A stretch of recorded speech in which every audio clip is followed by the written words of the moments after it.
3, 2, 1 কাজ করেই যাচ্ছি এখন কটা বাজে জানো? 1:46 এইভাবে দেখা যাচ্ছে না আই থিঙ্ক। এই তো ঠিক আছে, করেই যাচ্ছি। আমার যে এদিকে রান্না করতে হবে আমি জানি না, মানে এই হলো একার জীবন। কাজ করছি, যদি মা থাকতো কাজ করছে ঠিক আছে, মা রান্না তো করছে, ঠিক টাইমে খাবার পেয়ে যাবো।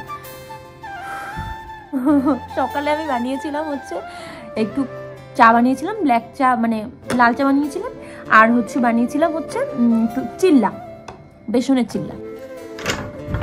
ভাবছি আজকে জাস্ট ডাল ভাত বানাবো, আর কিচ্ছু বানাবো না, কারণ আমার অফিসের প্রচুর কাজ রয়েছে। প্লাস সামনে আমার আরো একটা জিনিস কাজ আসতে চলেছে, আমি এখন বলছি না, তো সেটা নিয়ে একটু বিজি আছি আমি। অনেকে বলেছো ডোনাদি তোমার ঠোঁটটা কালো কেন? আরে ভাই, আমার ঠোঁটটা জন্মগত কালো। আমাদের বাড়িতে আমার পাপার ঠোঁটো কালো, আমার মার ঠোঁটো কালো, দেখবে আমার দিদির ঠোঁটো কালো, এবং আমার ঠোঁটো কালো। ঠিক আছে, এটা উল্টো পাল্টা কিছু ভেবো না যে উল্টো পাল্টা কিছু হয়তো ডোনাদি করে, তো সেই জন্য কালো মোটেও না। ঠিক আছে, এখানে তুমি একা থাকো, তোমার রান্না তোমাকেই করতে হবে, তোমার খাবার তোমাকেই রেডি করতে হবে, কেউ এসে করে দিয়ে যাবে না, রাইট? আমি একটা সিরিজ স্টার্ট করেছিলাম যে অচেনা শহরে বাঁচার কৌশল। ঠিক আছে, অনেক মানুষের ভালোবাসা পেয়েছিলাম, তো আমি জানি না কজন শর্টসটা দেখেছে, তো যারা শর্টসটা দেখোনি ঠিক আছে তোমরা দেখে নিতে পারো। আমার শর্টসে কিন্তু আমি অনেক রকমের কথা বলি, যেগুলো খুবই বাস্তব কথা। তার মধ্যে একটা কথা বলি, সেটা হলো দুটো কথা বলছি। অচেনা শহরে যারা আসছো, সেটা পড়াশোনার সূত্রেই হোক বা কাজের সূত্রেই হোক, নিজের অ্যাড্রেস কোনোদিনও কাউকে সঠিক অ্যাড্রেস দেবে না, এবং সবচেয়ে ইম্পর্টেন্ট, মানুষ ভালো খারাপ, একটা মানুষ বললো তোমাকে যে চলো আমরা একটু ঘুরে আসি, বা চলো এই শ্যুটটা আছে তুমি কি করবে, তো শ্যুটের আগে একটু চলো মিট করে নি। তো তুমি ভাবছো যে হ্যাঁ আমি যদি না যাই তাহলে শ্যুটটা হবে না, ঠিক আছে তাহলে হ্যাঁ বলে দিই, কিন্তু এদিকে তুমি কিন্তু আনকমফোর্টেবল যে মিট করতে, কারণ কোনো শ্যুটের আগে কোনো মিট করার কোনো দরকার নেই, যদি জেনুইন শ্যুট হয়। ঠিক আছে, মিটের কোনো দরকার নেই, এরকম কিন্তু হয়। তো তখন তুমি তাকে বলবে যে না, মানে এই ছোট্ট ওয়ার্ডটা বলবে না, যদি মিট করে আমাকে কাজটা করতে হয় তাহলে I am not interested, I am not comfortable. Okay, এটা সবসময় মাথায় রাখবে। মানুষের সুখের জন্য এবং ক্ষণিক সুখের জন্য তুমি না বলতে পারছো না, এই জিনিসটাকে কাটিয়ে ওঠো এবং না বলতে শেখো। ঠিক আছে, তো চলো অনেক জ্ঞান দিয়ে দিয়েছি, এখন আমাকে ভাতটা বানাতে হবে, কারণ আমাকে খেতে হবে। আজকের কথাগুলো একটু খেয়াল করে দেখো, আমি কি ঠিক বলেছি না ভুল বলেছি, কমেন্টের আশা থাকি। একবারে চলে আসলাম সন্ধ্যাবেলা, ঠিক আছে সন্ধ্যাবেলা। এবার আমি যাচ্ছি পার্লারে, কারণ আমার পরিস্থিতি দেখো, আইব্রোজের এত তাড়াতাড়ি আইব্রোজ গাজিয়ে যায়। আপার লিপস দেখেছো, মানে মুছ জাগিয়ে গেছে, মুছ গাজিয়ে গেছে। তো কলকাতাতে যেহেতু গরম পড়ছে, কলকাতাতে যেহেতু ঠান্ডা পড়ে গেছে, তার জন্য আমাকে জ্যাকেটটা পরতে হবে, গরম পড়ে গেছে। হ্যাঁ, এই ডিসেম্বর মানে নভেম্বর শেষ হতে চললো, ডিসেম্বর পড়ে গেছে, আর কলকাতাতে ঠান্ডা নয় গরম পড়েছে। তোমরা এতদিন ভুল জানো। আস্তে আস্তে কেমন জানি একা হয়ে যাচ্ছি, বন্ধু বান্ধবের সংখ্যা নেই, কেউ নেই, কোনো বান্ধবী নেই, গণাগান্তি হয়তো একটা, এরকম হবে, একদম একা হয়ে গেছি কেন।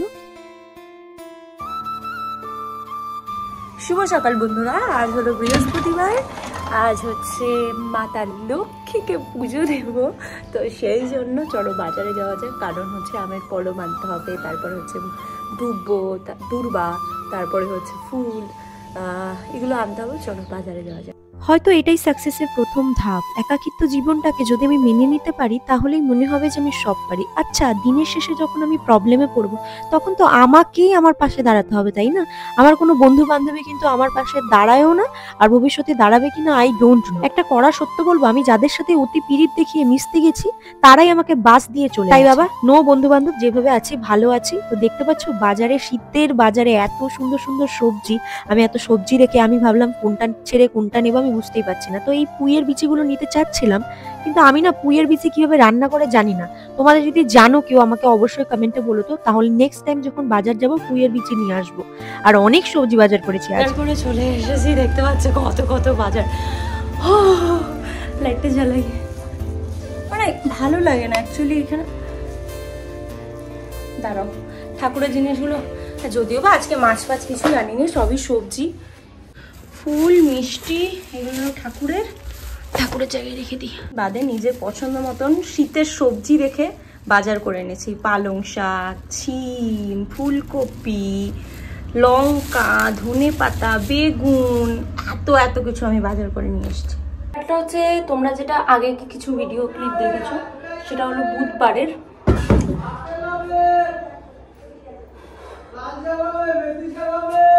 না গো, আমরা বাজার করে নিয়ে এসেছি, আর লাগছে না। কিছু খাবো না, এখন চা খাবো। চা খেয়ে আমি তাড়াতাড়ি ভাত বসিয়ে দেবো, একটু আলু সিদ্ধ ভাত খাবো। পরে আইব্রোটা প্লাক করতে কালকে আমার পুরো জান বেরিয়ে গেছে। দেখো এখানে আবার টিম্পলও বেরিয়ে যাচ্ছে। এই শীতের দিনে আইব্রো প্লাক, মা গো মা, কিন্তু ভালো লাগে বলো, পুরো ফ্রেশ লাগে। খুব দুধ চা খাওয়া হয়ে যাচ্ছে তো না। অ্যাকচুয়ালি ব্যাপারটা কি বলতো, আমি দুধ চা খুবই কম খাই। ওই দিন পায়েস বানানোর জন্য লিকুইড দুধ পাচ্ছিলাম না, তো তার জন্য আমি ওই শিমুই পায়েস যেদিন বানালাম তোমাদের সাথে তো শেয়ার করেছি, সেই দিন আমি কি করেছি, গুঁড়ো দুধ অনেকগুলো নিয়ে এসেছি। আমার তো ওই দিন খুবই খেতে ইচ্ছে করছিল, দ্যাটস ওয়াই ভাবলাম যে লিকুইড দুধ পাইনি তো গুঁড়ো দুধ দিয়ে বানিয়ে দেবো।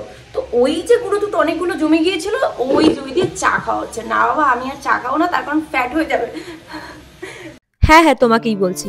स्वागत है मेरे लाइफ में। मेरे लाइफ को लेके इतना कुछ जानने का कोशिश कर रहे हो ना, तो मैं नहीं बोलूंगी, ठीक है। मेरे साथ में जो हो रहा है एंड होंगे इन फ्यूचर, मैं कुछ भी नहीं बोलूंगी। जब होंगे तब वीडियो के थ्रू आप लोग जान जाओगे। সবাইকে বলিনি, কিছু কিছু মানুষদের বলেছি, যাদের বলেছি তারা জেনে গেছে, তারা বুঝে গেছে, ঠিক আছে। আমি অনেক হ্যাপি আছি আমার লাইফে। আমার লাইফ নিয়ে অত ভাবতে হবে না তোমাকে, ঠিক আছে। অত আমার লাইফ নিয়ে ভাবতে হবে না। তুমি তোমার লাইফে তোমার চরকায় তেল দাও, বাস, সোজা কথা। পালং শাক বানাতে জানি না, তার জন্য ওমা পালং শাক কেমনে বানাবো? আমি ছিম আনছি, বেগুন আনছি, ধনে পাতা আনছি।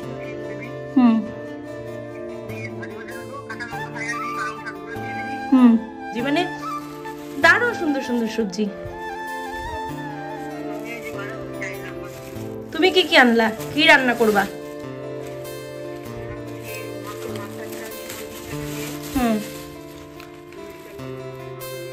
এমন কিছু কিছু মানুষ রয়েছে জানো তো, যারা 7 জন্মে এসে আমি কি করছি, কিভাবে চলছি তার খোঁজ নেবে না, কিন্তু বড় বড় কথা বলতে আছে। আমি অহংকার করছি না, আমি গর্ব করছি নিজের জন্য, কারণ আমি সৎ থেকে অনেক কিছু করে। আর সবচেয়ে বড় কথা, আমি একজন ইন্ডিপেন্ডেন্ট গার্ল। আজ আমি বানাবো মায়ের হাতে স্পেশাল পালং শাকের তরকারি।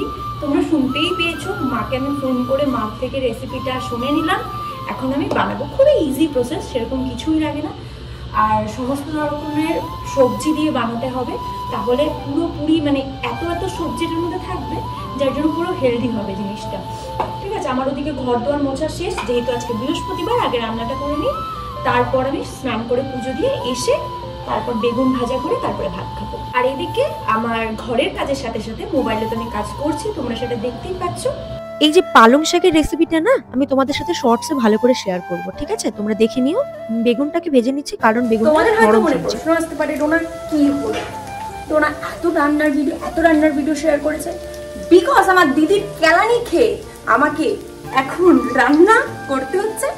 আমার দিদি একটা কথাই বলেছে যে তুই না খেয়ে প্রতিদিন ডিমের অমলেট, আমরা মামলেট বলি, তোমরা অমলেট বলো, এই প্রতিদিন ডিমের অমলেট, আলু সেদ্ধ, ডাল সেদ্ধ, এইসব খেয়ে কি হবে? নিজের শরীরটাই যদি ঠিক না থাকে, কাজটা করবি কি করে? তো এই প্রতিদিন রান্না কর, রান্নার নতুন ভিডিও শেয়ার কর। আর রান্নার যখন ভিডিও শেয়ার করি তোমাদের সাথে, তোমরা এত ভালোবাসা দাও, ভাবি যে না, এটা আমার খাওয়াটাও হয় আর তোমাদের ভালোবাসা পাওয়াও হয়, মানে এক ঢিলে দু পাখি মারা। একটা বাস্তব কথা শেয়ার করা যাক। যখন আমরা কিছু করতাম না, তখন সমাজ আমাদেরকে বলতো নিজের খরচটা চালালেই হবে। আর যখন এখন নিজের খরচ চালাতে পারি, তখন বলা হয় মাত্র এতটুকু আর্নিং, বাকিদের মতন বেশি আর্নিং কবে হবে? আচ্ছা, মানুষ কি কোনো কিছুতেই সুখী নয়, নাকি আমি সুখে আছি সেটা নিজের চোখে দেখতে পাচ্ছে না কোনটা? আর এখন তো আরো বেশি শুনতে হয় আমার নাকি আর কেরিয়ার করার সময় নেই, কারণ আমার বাকি মেয়েদের মতন শ্বশুর বাড়ি যাওয়ার টাইম হয়ে গেছে। কেন? এত চাপ দিলে একটা মেয়ে কখন সবটা করবে আমায় বলতে পারো? মাসে লাখ টাকা চাই, আবার বিয়ের জন্য তারা।